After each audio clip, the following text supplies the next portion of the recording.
मैं शुरुआत वरुण पुरोहित जी आप ही से करता हूं। मतलब सब कुछ खुलकर सामने आ चुका है। हम जिस पोलराइजेशन की राजनीति से भारत में बचने की बात करते थे, महाराष्ट्र चुनाव में तो ऐसा लग रहा है कि सबको वो पोलराइजेशन वाला ही वोट चाहिए। अनुराग सिंह जी, पोलराइजेशन वोट की बात मैंने पिछले कितने दिन से ये चर्चा हो रही है। मैं फिर कह रहा हूँ, मुसलमान मुसलमान शब्द का उपयोग ही क्यों किया जा रहा है। जो वोटर है, मुसलमान भी डेमोक्रेटिक सिस्टम का पार्ट है। कोई भी प्रत्याशी होगा, कोई भी पार्टी होगी, इसकी वोट लेने जाएंगे, सब जगह जाएंगे। वरुण जी, ये मुस्लिमों की संस्था के जो उलेमा हैं उन्होंने खुद ऐलान किया ना कि वो आपका साथ देंगे, तब तो ये चर्चा छिड़ी है। नहीं नहीं, शंकराचार्य जी के मैं पढ़ रहा था, देखो 9 तारीख को श्री हाँ। Shankaracharya Swami Avimukteshwaranand ji Saraswati now extend support to Maharashtra CM Shri Eknath Shinde ji. तो ये आप ये देखो, क्या वो को नहीं दे रहे क्या? ये तो सभी दे रहे। चुनाव में आप और मैं भी किसी न किसी के साथ, आपके नहीं कह रहा, आप एज ए पत्रकार आप तो न्यूट्रल रहोगे, हम भी जाते हैं किसी न किसी के लिए। मान लीजिए विजय शर्मा जी मेरे मित्र हैं, शर्मा है, लड़ रहे हैं बीजेपी से, मेरे को जाना है इनके साथ तो जाऊंगा। बीजेपी कांग्रेस क्या करेगी? तिवारी जी लड़ेंगे जाऊंगा, चक्रपाणी महाराज लड़ेंगे जाऊंगा, आप जिसके संबंध होंगे जाएगा। और चुनाव में तो सब वोट मांगने जाते, चुनाव वही से ले रहा है वोट मांगने के लिए। नहीं तो हम मिलिशिया फॉर्मेट जो मोदी चाह रहे थे, ठप्पा लगा लगा लगा के वहां से डिक्लेयर कर देते कि साहब ये सांसद होगा, ये नहीं होगा, ये विधायक होगा, इसको बाहर करो, वसुंधरा जी को बाहर करो। लेकिन वरुण पुरोहित जी, इंटरेस्टिंग ये भी है ना कि जो मुस्लिम उलेमा हैं या जो मुस्लिम धर्म के लोग हैं वो आप लोगों से उम्मीद भी बहुत ज्यादा कर लेते हैं। उलेमा बोर्ड की बैठक, उसके बाद वो चिट्ठी नाना पटोले ने जो जवाब दिया, उनकी मांगे कि मुस्लिमों को पुलिस की भर्ती में आरक्षण दीजिए 10%, कह रहे थे आरएसएस को बैन कर दीजिए। तो उनकी उम्मीदें भी तो आपसे ज्यादा है, आपसे अगर वोट ले रहे हैं तो। अगर वोट देंगे तो उम्मीदें ज्यादा होनी चाहिए, इसमें क्या बात है? कोई भी तबका अगर किसी को वोट देता है, तो आप पूरा करेंगे उन उम्मीदों को? तो मेरी बात तो पूरी होने दो। अब आपने बात करिए, हिंदुओं के वोट जब बीजेपी मांग रही है तो क्या किया इन्होंने 10 साल में? हिंदू हिंदू करके हिंदुओं की नोटबंदी करके सत्यानाश कर दिया। सारी फैक्ट्रियां बंद हो गई, सारी बेरोजगारी हिंदुओं की हो गई। आप बताइए, बच्चे प्रयागराज में लड़ रहे हैं, उनपे लाठीचार्ज कर रहे हैं, वो हिंदू बच्चे नहीं है क्या? तो आप ये देखिए, जो हिंदू चैंपियन बन रहे हो हिंदुओं के ही लठ बजा रहे हैं। तो अब आप जब जिसको वोट दे रहे हो उसको तो लाठी बजा रहे हो। अगर कोई तबका किसी को वोट दे रहा है, विधायक, आप एक छोटी सी यूनिट पे आ जाइए, विधायक चुनाव लड़ता है तो उसके इलाके कोई वोट दे रहे हैं तो उसको कहेंगे हमारे यहाँ हॉस्पिटल बना, हमारे स्कूल बना, हमारी ये डेवलपमेंट। तो सभी लोकतांत्रिक व्यवस्था यही है। राजा के जमाने में जागीरदार करते थे, आज लोकतांत्रिक व्यवस्था है, विधायक और सांसदों से मांग कर रहे हैं। वोट जब पड़ने की बात है, लोकतंत्र में डेमोक्रेटिक प्रोसेस में वोट की राजनीति है हमारे यहाँ, तो वोट मांगेंगे तो उनको वोटर्स को चाहिए कुछ ना कुछ, इसमें क्या बात? मतलब तो सब चीज तो है उसको, ठीक है। मतलब वरुण पुरोहित जी, जो कि बहुत सुलझे हुए कांग्रेस के प्रवक्ता है, वो कह रहे हैं कि इसमें क्या दिक्कत है। तो कोई दिक्कत आपको है वरुण शर्मा जी की all India Muslim personal law board ने ये कह दिया कि हम समर्थन दे रहे हैं 269 सीटों पर कांग्रेस पार्टी को, इसमें कोई आपको समस्या है सर? वो कह रहे हैं कि जो हिंदू धर्मगुरु हैं वो भी तो कहते हैं ना कि हम आपके बीजेपी के मुख्यमंत्रियों को सपोर्ट कर रहे हैं। अनुराग जी, आपने क्वेश्चन मेरे से पूछा है? जी विजय शर्मा जी, आप ही से सवाल है सर। जी जी जी, देखिए वरुण जी ने आज टीवी चैनल के ऊपर मान लिया कि ये वोटों के लिए कुछ भी कर सकते हैं, ये तुष्टीकरण की राजनीति करते हैं, और आज ये एक्सपोज हो गए। कांग्रेस पार्टी आज टीवी चैनल के ऊपर एक्सपोज होगी कि यस वोट चाहिए, हम फतवेदारी करेंगे। देखिए वरुण जी, मैं आपके बीच में नहीं बोलता, ये अच्छी निशानी नहीं है। आप बहुत बारी डिबेट में हम आप आमने सामने आए, कभी इस तरह की मैंने आपसे उम्मीद नहीं की। अरे भाई, अरे मेरी बात सुनो, हाथ जोड़ के मेरी बात सुनो। आप वरुण पुरोहित का इंटरप्रिटेशन गलत सलत क्यों कर रहे हो? मैं भी कह दूं आपके लिए फिर गलत सलत। नहीं तो आप अपने बारे में करने ना, आपको टाइम मिलेगा ना। अब मैं गलत कर रहा हूँ, ठीक कर रहा हूँ, मेरे मुंह में आप बातें डालोगे क्या? अच्छा वरुण जी, बीजेपी कैसे ले रही है आपकी बात को? वरुण जी, आपकी बात को बीजेपी कैसे देख रही है, एक बार सुन तो लेते हैं। Vijay ji please continue. क्या बोलेगा या भारतीय जनता पार्टी क्या? ठीक है विजय जी हो गई बात, वो वरुण जी शांति से सुन रहे हैं। ठीक है विजय जी प्लीज कंटिन्यू। देखिए, इन्होंने साफ कह दिया, ठीक है हमें वोट मिलती है, वोटों के लिए सब करते हैं। तो इसका मतलब इन्होंने मान लिया कि ये वोट जिहाद करते हैं, ये संविधान को कमजोर करते हैं, ये तुष्टीकरण की राजनीति करते हैं, और ये सर्वविदित है। 90 के दौर में चला करता था जो ये फतवे जारी होते थे, आज ये फतवे जारी करने की नौबत आ गई। क्योंकि इन्हें पता है ये हताश है, परेशान है, इनकी जो जमीन है वो खिसक चुकी है, जनता के साथ हमारा गठजोड़ है। महाराष्ट्र झारखंड में दोनों स्टेटों में जो सवाल मैं कांग्रेस पार्टी से पूछ रहा हूं वो सवाल मैं आपसे भी पूछने का हकदार हूं। सवाल ये है कि वो कह रहे हैं कि हिंदू धर्म के गुरु भी तो कई बार कह चुके हैं कि हम बीजेपी को सपोर्ट कर रहे हैं। राम मंदिर के वक्त में आपको याद होगा कैसे साधु संत कहते थे कि अगर राम मंदिर बनवाना है तो बीजेपी को वोट दीजिए। तो इस तरह की चीजें तो बीजेपी के लिए भी हुई है ना। अनुराग जी, देखिए फर्क है उसमें। हाँ। आज ईडी ने कितने छापे मारे? 24 जगह। कैसे फेक केवाईसी पकड़े गए हैं, किस तरह से एक सबीना उसके नाम पे 14 आ रहा हूं वरुण जी। 14 वोट पकड़ी गई है। चेहरा ऐसे करके कोई रूबीना है, उसके नाम पे 10 वोटें पकड़ी गई है। तो किस तरह से छापे पड़ रहे हैं, जो वोट जिहाद है ये।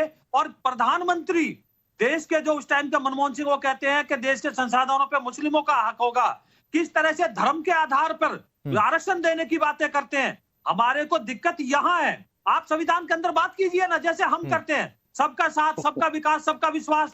अगर हमारी कोई पॉलिसी आती है तो क्या वो मुसलमानों को अलग करती है क्या? वरुण जी 10 सेकंड में जवाब दे दीजिए, मैं दूसरे मेहमानों के पास जा रहा हूं। वो कह रहे हैं सबका साथ, सबके विकास की बात कीजिए, संवैधानिक तौर पर बात कीजिए, कोई आपत्ति नहीं है बीजेपी को। अभी मेरा इंटरप्रिटेशन कर रहे थे, खुद ने बोल दिया ईडी की 24 जगह छापे मारे, खुद ही मान रहे ईडी के छापे मान रहे। ईडी के छापे से ना तो फर्जी वोट पकड़ में आते, ईडी के छापे जहां नकली केवाईसी लग रही है, बैंकों में लग रही है, वो पकड़े सूरत में, गुजरात में। बताइए गुजरात में कौन सा इलेक्शन है जहां ईडी छापे मार रही है? सरकार है गुजरात में। अरे गुजरात में आप क्यों एक्सपोज कर रहे हो मोदी जी को? मोदी जी को क्यों एक्सपोज कर रहे हो बैठ करके? आप गुजरात में आपकी सरकार है मोदी जी की, वहां मतलब फर्जीवाड़ा। नहीं, लेकिन वरुण जी इसमें कोई सरकारी एक्सपोज नहीं हो रही है ना। इसमें तो ये भी पता चल रहा है कि रूबीना कैसे 10 जगह पर अपने वोट का इस्तेमाल कर रही है। ये जो एक्सपोज हो रहा है इस पर भी तो बात कीजिए ना सर। मुझे बोलने नहीं दे रहे हो आप। ठीक है वरुण जी योर टर्न। कह रहा हूं, जब गुजरात का एग्जांपल दे रहे हो तो गुजरात मॉडल फेल हो गया, मुरबी पुल की जैसे टूट गया, और ईडी के छापे पड़ रहे हैं। सबको पता है ईडी, सीबीआई, इनकम टैक्स चुनाव के वोटिंग के टाइम तक ही पड़ेंगे। 23 तारीख, 22-20 तारीख को पोलिंग हो जाएगी, उसके बाद वो फिर अपने घर चले जाएंगे। ये तो पूरे देश को समझ में आ रहा है। मैंने जो बातें उठाई, इनको ऑब्जेक्शन है तो मैं ऑब्जेक्शन नहीं कर रहा। अगर स्वामी चक्रपाणी जी किसी के लिए प्रचार करते तो मुझे क्या ऑब्जेक्शन है? ये तो इनको लग रहा है कि मुसलमान क्यों कर रहे हैं, हिंदू क्यों कर रहे हैं, इनको परेशानी क्यों है? ठीक है, प्रयागराज का सारा देश देख रहा है सीन। ठीक है वरुण जी हो गया आपका। Vijay Sharma ji last 10 second for you, फिर मैं दूसरे मेहमानों के पास जा रहा हूँ। विजय जी सुनिए, देखिए दिक्कत वहां है जब मुस्लिम कहते हैं कि आतंकवादियों को आप छोड़ोगे जेलों से, 10% धर्म के आधार पे हमें आरक्षण दोगे। दिक्कत वहां शुरू होती है, दिक्कत यहाँ शुरू होती है। वो कहते हैं आरएसएस पे बैन कीजिए, तो वो संविधान से ऊपर हो गए। आप संविधान को तार-तार करोगे वोट के लिए।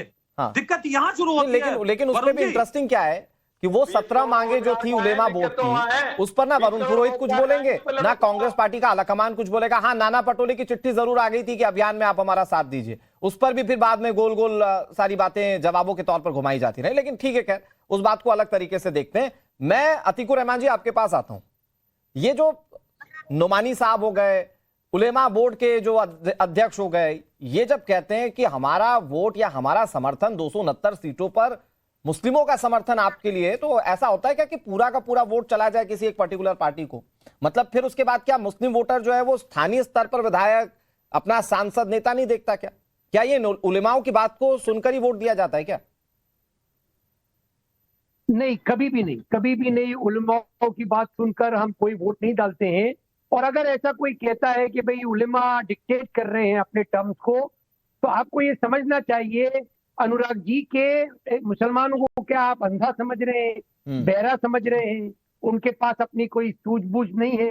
वो नहीं देख रहे हैं कि किस तरह से बीजेपी मुसलमानों की जड़ी खोखले करने में लगी हुई है। हमारे यहाँ के जो सांसद हैं वो अपने एरिया में लगाते हैं एक तरह का बैनर, उसमें लिखा रहता है कि राम लल्ला लाए हैं, कृष्ण कन्हैया लाएंगे, और हमारे मुस्लिम इलाकों में ईद की मुबारकबाद देते हैं।